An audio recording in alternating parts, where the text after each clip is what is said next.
Hola, buenas tardes. Quiero que recibas un cordial saludo.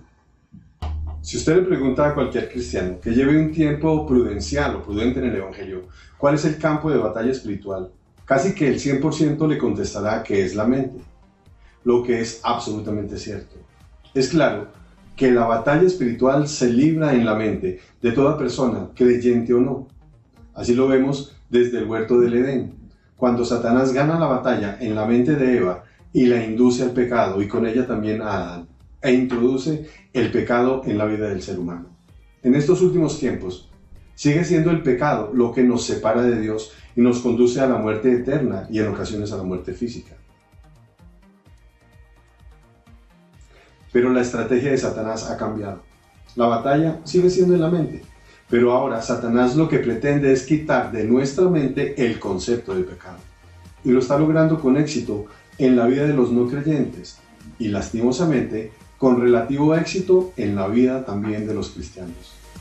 El reconocido evangelista Donald Carson, en el año 2001, comentó que el aspecto más frustrante de evangelizar en las universidades, y yo creo que también en los colegios, es que los alumnos no tienen idea de lo que es el pecado.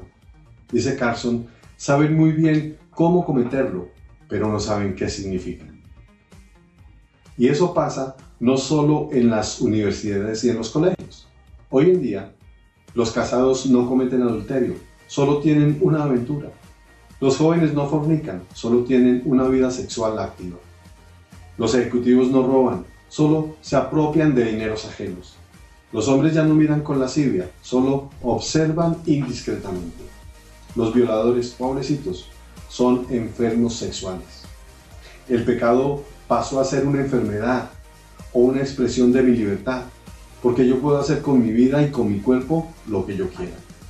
O en el peor de los casos, el pecado pasó a ser una conducta delictiva.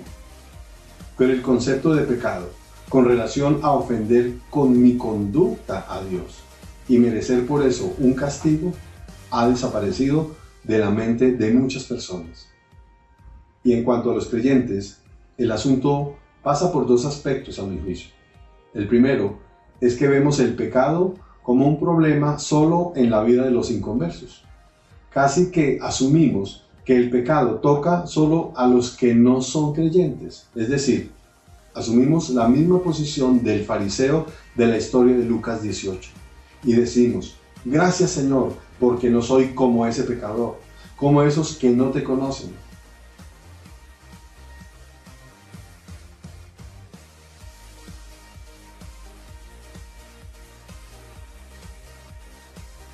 El creyente se cuida del pecado escandaloso, del adulterio, del robo, de la fornicación, pero ha sacado de su mente el concepto de pecado cuando cuenta un chisme, cuando dice una mentirilla, o cuando dice una grosería o un chiste de doble sentido, o cuando se rebela contra la autoridad o causa divisiones. En fin, una serie de pequeñas cosas que cree que no son importantes, pero que de igual manera quebrantan la ley de Dios. El segundo aspecto tiene que ver con la predicación. El concepto de pecado se ha acomodado para satisfacer la necesidad emocional del creyente. Hablar de pecado claramente hiere la susceptibilidad de quienes asisten a la iglesia, de tal manera que se utilizan recursos retóricos para suavizar el impacto emocional en el pecador y que éste no se vaya de la iglesia.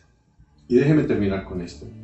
El concepto bíblico de pecado está desapareciendo de la mente del no creyente y se está suavizando o acomodando dentro de las iglesias para no herir la sensibilidad del creyente hoy en día. Pero el pecado sí existe y sigue separando al hombre de Dios y sigue llevándonos a la muerte. Que Dios te bendiga.